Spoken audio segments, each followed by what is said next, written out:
आज हम सुन रहे हैं।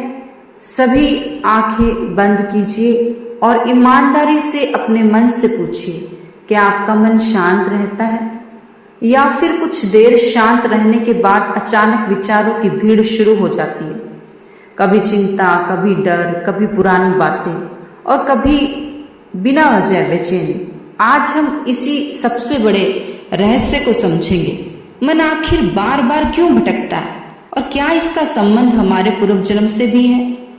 हम सब यह मानते हैं कि मन हमारा है, लेकिन सच्चाई थोड़ी अलग है। मन सिर्फ इस जन्म का नहीं होता, यह संस्कारों का संग्रह होता है। जैसे शरीर में खून चलता है, वैसे ही मन में संस्कार चलते हैं, और ये संस्कार केवल इस जन्म के नहीं होते।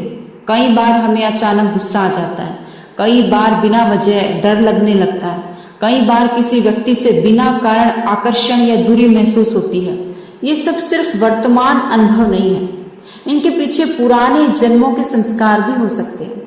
अगर किसी बच्चे ने कभी आग को छूकर दर्द पाया हो तो वह आगे से आग देखकर डर जाएगा। उसे कोई समझाने की जरूरत नहीं होती, डर अपने आप आ जाता है।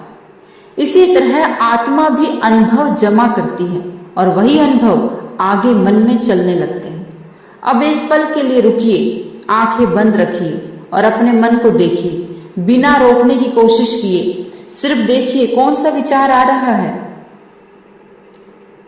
क्या वह आपके नियंत्रण में है या अपने आप आ रहा है। कुछ सेकंड केवल मौन रहिए।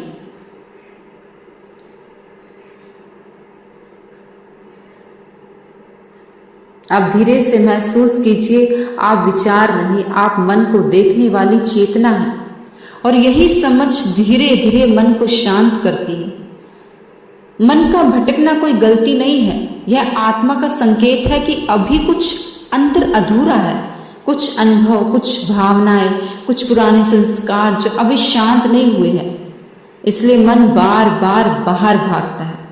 अब प्रश्न यह नहीं कि मन क्यों भटकता है, प्रश्न यह है कि हम उसे कैसे समझें। मन को रोकने की कोशिश मत कीजिए, उसे समझिए। जितना आप उसे समझेंगे उतना वह शांत होगा, और जितना आप ध्यान में जाएंगे उतना पुराने संस्कार धीरे धीरे खत्म होने लगेंगे।